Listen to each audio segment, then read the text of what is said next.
The old pickup truck bounced along the gravel road, kicking up clouds of dust that swirled briefly before settling back into the dense, green quiet. Caleb squinted through the windshield, the towering pines of the Blackwood National Forest closing in, their needles forming a perpetual, shadowy canopy overhead. He hadn't seen a proper patch of blue sky in hours. The air was thick with the scent of pine sap and damp earth, a primal, ancient smell that whispered of forgotten things. He was headed for Havenwood, a small, isolated logging community nestled deep within these woods. His aunt, Beatrice, a reclusive botanist, had sent a cryptic letter weeks ago, hinting at a revolutionary discovery and an urgent need for his geological expertise. Caleb, a quiet man of science, precise in his measurements and logical in his deductions, was intrigued by the promise of uncharted territory, both literal and intellectual. The last proper town he'd passed 2 hours ago was a blur now, a distant memory swallowed by the increasingly oppressive canopy. He'd topped off his fuel, picked up some emergency rations, and ignored the gas station attendant's odd look when he mentioned Havenwood. The old man had just muttered something about the woods always taking their due. Caleb had dismissed it as local superstition. The road gradually narrowed, becoming little more than a dirt track swallowed by encroaching undergrowth. The sunlight, already scarce, now vanished completely, leaving the forest floor steeped in an eternal twilight. He passed signs of former logging operations, rusted machinery half buried in the moss, crumbling cabins reclaimed by vines, but no sign of active life. The quiet here was absolute, deeper than any silence he had ever experienced. It felt less like an absence of sound and more like a presence, a watchful stillness that pressed in on him from all sides. He checked his phone. No signal. He hadn't expected one this deep in the forest, but the sudden, complete disconnection still felt unnerving. The rumble of his truck's engine, once a comforting sound of progress, now felt like a desperate intrusion in the overwhelming stillness of the woods. He found himself gripping the steering wheel tighter, a subtle unease beginning to prickle at the back of his neck. Finally, after what felt like an endless journey, the trees parted slightly, revealing a cluster of weathered wooden houses. Havenwood. It wasn't the quaint, rustic village he'd imagined. The buildings were gray and slumped, their windows dark, like vacant eyes. The streets were little more than packed earth, devoid of vehicles or even footprints. No children playing, no dogs barking, no distant hum of machinery. Just the profound, encompassing silence. A shiver, unrelated to the cool, damp air, traced its way down Caleb's spine. This was a place holding its breath, or perhaps a place from which all breath had long since departed. The air seemed to grow heavier here, laden with the ancient scent of pine and something else, something subtly sweet and cloying, like overripe fruit or decaying flowers. It was almost suffocating. He parked his truck near what appeared to be the town's only general store, its sign faded and illegible. The door creaked open under his touch, revealing a dark, musty interior. Dust motes danced in the sparse slivers of light that penetrated the grimy windows. The shelves were mostly empty, save for a few forgotten, cobweb-covered cans. A faint, lingering scent of damp paper and old wood hung in the air. He called out, his voice swallowed by the oppressive quiet, leaving only a hollow echo. No response. This wasn't just a quiet community. It was a ghost town, preserved in a strange, suspended animation. His aunt's letter had spoken of urgency, but Havenwood seemed to have forgotten the concept of time. The silence felt deliberate, as if the very walls absorbed sound. He moved through the aisle, the creak of his boots unnaturally loud, feeling watched by invisible eyes. He found his aunt's cabin on the edge of the village, a small, unassuming structure almost entirely engulfed by the surrounding foliage. Her battered research vehicle sat overgrown in the driveway, its tires flat, its paint peeling, a rusted husk consumed by moss. The front door was ajar. "Aunt Beatrice," he called, pushing the door open wider. The interior was a chaotic mess of scientific equipment, dusty books, and dried plant samples. The faint, sickly sweet scent he'd noticed earlier was stronger here, almost overwhelming. Her workbench was covered in meticulously labeled vials and strange, luminous fungal samples that pulsed with a faint, internal light, unlike anything he'd ever seen. But she was nowhere to be found. A sense of unease, cold and persistent, settled in his gut. This was not the welcome he had anticipated. This was a mystery, far stranger than anything he could have imagined. He noticed a half-finished cup of tea on a small table, a thick layer of dust on its surface, as if it had been sitting there for months, yet the tea leaves within still looked fresh. It was a contradiction that gnawed at him. The next morning, Caleb woke with a sense of profound disorientation. The quiet of the cabin was absolute, almost suffocating. He went to the window, hoping to see the sun, but the dense emerald canopy overhead remained unbroken. The light filtering through the leaves was a deep, muted green, making everything feel submerged, as if he were at the bottom of a vast, silent ocean. He felt a strange lightness, a subtle pressure on his ears, as if the air itself was denser. He decided to retrace his steps, to drive back out of Havenwood and seek help. He started the truck, its engine sputtering to life with a cough, then settling into a comforting rumble in the oppressive silence. He drove slowly, carefully navigating the overgrown track he had arrived on. He kept his eyes on the road, watching for familiar landmarks. The rusted logging machinery, the crumbling cabins. He passed them all. He drove for what felt like an hour, the forest unchanging around him, the trees forming an impenetrable wall on either side. Just as a vague sense of unease began to creep in, he saw it. The general store, its faded sign barely legible, emerging from the mist directly ahead. He slammed on the brakes. He was back in Havenwood. A cold dread coiled in his stomach. He wasn't lost. He was trapped. He tried again and again. He drove for hours, sometimes faster, sometimes slower, taking mental notes of every twisted branch, every peculiar rock formation, every unique patch of moss. Each time, without fail, he found himself back in the village. The roads were twisting in on themselves, subtly reconfiguring, always leading him back to the center. It was like a cruel, invisible maze. His cartographer's mind, usually so precise, buckled under the impossible geometry. He knew the general direction of north from the sun's faint glow in the east, but the roads simply did not allow him to travel in a straight line for long. The forest was actively preventing his departure. The feeling of being trapped was not merely a perception. It was a physical sensation, a crushing weight that intensified with each failed attempt. The air grew heavier, colder, and the pervasive, sickly sweet scent seemed to thicken, pressing in on him, making his thoughts feel sluggish. He even tried walking a compass bearing through the woods, only to find the compass needle spinning erratically, then settling on Havenwood as if mocking his efforts. Each tree, identical in its ancient stillness, seemed to watch him, its silence a judgment. He spent the next few days meticulously exploring on foot, driven by a desperate need to understand the true nature of this invisible prison.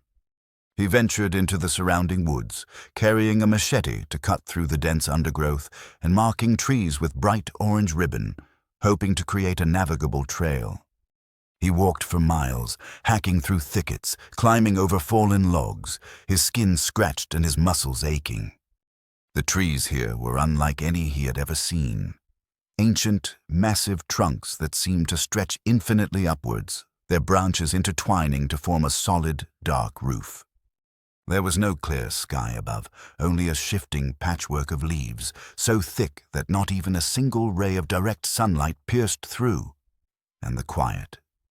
The quiet was absolute, swallowing every sound he made, making his own heavy breathing echo unnervingly in his ears.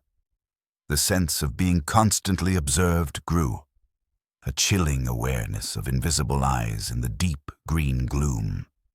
Hours later, disoriented and exhausted, he found himself back at the edge of Havenwood. The orange ribbons he had tied to trees were gone. Not fallen, not pulled off, but simply absent. It was as if the forest itself had erased his path, denying any attempt to map its shifting depths, actively undoing his effort. As he slumped against a moss-covered tree, a faint, almost imperceptible sound reached his ears. A whisper. Not a human voice, but something soft, melodic, like rustling leaves woven with a barely audible hum. It seemed to come from everywhere and nowhere, a disembodied song carried on the damp air. He strained to listen, but it faded as quickly as it came, leaving only the profound silence. This place was not just isolated. It was alive, and it did not want him to leave. The sweetness in the air now seemed to pulse, faintly, with the cadence of the whispers. It was almost hypnotic. He returned to his aunt's cabin, the scent of the strange flora almost overwhelming now. Over the next few days, Ethan focused on her research, desperate for answers. Her cabin was a treasure trove of scientific notes and diagrams, many of them concerning the unique flora of the Blackwood forest. Her early entries were meticulous, filled with botanical observations and geological data of the spring that fed Havenwood. But her theories became increasingly erratic in later entries, filled with rambling observations about sentience and memory in the plants themselves. She had discovered that the forest, particularly the oldest trees near Havenwood, possessed an unusual ability to store and perhaps even project memories, not just of the environment, but of the lives lived within its embrace. She wrote of synaptic trees and a vast, interconnected root system that functioned like a collective consciousness spanning miles beneath the forest floor. She believed the forest had chosen Havenwood, drawing people in, feeding on their experiences, and in return, offering a twisted kind of eternal preservation.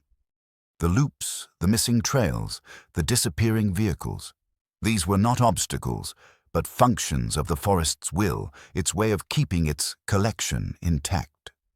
Aunt Beatrice's journal described how the forest's consciousness grew stronger with each life it absorbed. The whispers he'd heard were not just sounds. They were fragmented echoes, residual imprints of those who had come before, their memories slowly being integrated into the forest's vast, living database.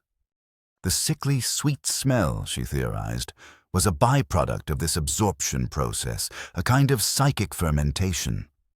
Her last entries were a desperate plea for a solution, a way to disrupt this cycle. She spoke of the whispers growing stronger, evolving from mere melodies into something more insidious, the fragmented memories of former inhabitants, their voices, their laughter, their final cries. She believed the forest was trying to become them, to absorb their very essence and add it to its collective consciousness. The more it grew, the more it consumed, the stronger its hold became. The final notes spoke of a central pulse, a core located deep within the oldest part of the forest, an area she referred to as the Heartwood. It was where the collective consciousness was strongest and where the most powerful echoes resided, where the very fabric of the forest's memory was most concentrated. Her penmanship dissolved into frantic scribbles, warning about a coming petrification before abruptly ceasing. Caleb closed the journal, his hands trembling. The rhythmic murmur of the forest outside now seemed to mock him, a steady pulse counting down to some unseen end. The town wasn't just holding them captive, it was consuming them, slowly, imperceptibly, turning them into echoes of its own past, just as it had consumed his aunt. Driven by a desperate urgency, Caleb knew he had to find the Heartwood. His aunt's notes mentioned a faint, almost imperceptible tremor that could sometimes be felt in Havenwood when the forest's pulse was particularly strong. He spent hours walking the deserted streets, pressing his hand to the earth, trying to locate the source of this subtle vibration. He eventually found it near the old, abandoned sawmill on the outskirts of the village. The ground there thrummed with a low, rhythmic pulse, almost like a giant, buried heartbeat. It was stronger than the whispers, a profound resonance that seemed to call him both terrifying and alluring. He realized this tremor was the forest's central nervous system, its core, the origin point of all its power and its insidious influence. The constant feeling of being watched intensified as he drew closer, a cold dread mixing with a strange sense of inevitability. The old mill, long silent, now seemed to emanate the same sickly sweet scent that permeated his aunt's cabin, now cloying and almost suffocating. Its machinery, rusted and overgrown, was intertwined with massive, ancient roots that pushed through the concrete foundation as if the forest was slowly digesting the building itself. Spores, luminous and faintly glowing, drifted through the air inside the mill, clinging to the rusted gears like a second skin. Caleb knew this was it. The whispers intensified as he approached the mill, now weaving clear, distinct voices into their melodic hum. "Come, Caleb," a voice, impossibly gentle, whispered from the shadows within the mill. It was his grandmother's voice, warm and comforting, the one from his earliest memories, from bedtime stories and summer days. "It's peaceful here. So green, so quiet. No need to worry anymore." Other voices joined, familiar laughter, distant childhood songs, fragments of conversations with loved ones long gone. It was an assault on his deepest attachments, a siren song designed to lure him into the forest's embrace, to become another memory in its vast, green consciousness. The illusion was so potent, so real, that for a moment he almost succumbed, a longing for peace washing over him. He pressed his hands to his ears, shaking his head. He knew it was a trick. He focused on the raw metallic scent of the rusting machinery, the cold dampness of the air, anything to ground himself in reality. His aunt's journal had mentioned that the forest assimilated memories through a kind of psychic resonance, turning people into echoes. He understood then. The something new wasn't an object, but a disruption to this resonance. He had to introduce a jarring, dissonant element that the forest couldn't absorb or replicate, a sound or a vibration that was utterly alien to its natural, ancient hum. He looked at the massive, rusted gears of the old sawmill, overgrown with thick vines. They were motionless, silent, a testament to a forgotten purpose, a dormant heart in the belly of the beast. He needed to make them move, to force them to create a sound, a rhythm that was entirely alien to the forest's natural pulse, a sound that would break its absorption cycle. With grim determination, Caleb approached a large, corroded lever connected to the mill's primary saw mechanism. It was stuck, fused by rust and time, its surface slick with the luminous spores. The voices around him screamed, turning from whispers to guttural, tearing sounds like massive branches snapping under unbearable pressure. The air grew heavy, thick with the sickly, sweet scent, making him dizzy, his head throbbing. He could almost feel the forest's roots pushing against the ground beneath him, trying to hold him back, to stop him from touching its heart, its most vulnerable point. He gritted his teeth, grabbing the lever with both hands. It was cold, slimy with moss, and stubbornly immobile. He pulled, straining every muscle, ignoring the burning sensation in his lungs, the phantom vines that seemed to wrap around his limbs, tugging him backwards. The forest resisted, its ancient, silent will pushing back with immense, invisible force, a silent roar. He pulled harder, his knuckles white, until a faint groan of tortured metal echoed through the mill. With a final, desperate roar of his own, Caleb wrenched the lever. With a deafening shriek of protesting metal, a rusted gear began to slowly turn, grinding against another, creating a horrifying, unnatural cacophony that ripped through the oppressive silence. It was a sound of discordant industry, of human interference, utterly alien to the forest's ancient hum, a violation of its natural peace. The whispers immediately ceased. The sickly, sweet scent vanished, replaced by the sharp tang of ozone and old metal. The air cleared, and the eternal twilight seemed to lighten, revealing the forest's true imposing scale. The trees around the mill, previously so dense and oppressive, seemed to recoil, their branches trembling, their leaves rustling violently as if in pain, shying away from the jarring sound. The deep, mournful thrumming from beneath the ground weakened, then stopped. The silence that followed was different. It wasn't the watchful, consuming quiet of the forest, but a vast, empty stillness, a void where life had been. Caleb looked around. The forest was no longer growing inward. In fact, it seemed to be pulling back, the edges of Havenwood now clearly defined against a rapidly receding tree line. The trees nearest the town now stood strangely bare, their leaves turning a rapid, sickly yellow, as if shocked by the sudden discord. He walked to the edge of the village and saw it, a clear, wide road stretching out before him, leading away from the trees towards a distant, hazy horizon he hadn't seen in days. The forest was no longer trapping them. It had released its hold. But the silence that filled the space where its whispers had been felt profound, almost sorrowful, a vast emptiness that hinted at a great, ancient loss. The very air felt thin, devoid of the complex organic smells that had once permeated it. He made his way back through the quiet streets of Havenwood. The houses seemed different, not physically changed, but stripped of their lingering essence. The subtle impressions of lives lived, the echoes that once flickered at the edge of his vision, were gone. The air felt thin, empty, as if the very spirit of the place had been drained. He returned to his aunt's cabin. It too felt hollowed out, the sickly, sweet scent replaced by a sterile, almost clinical emptiness.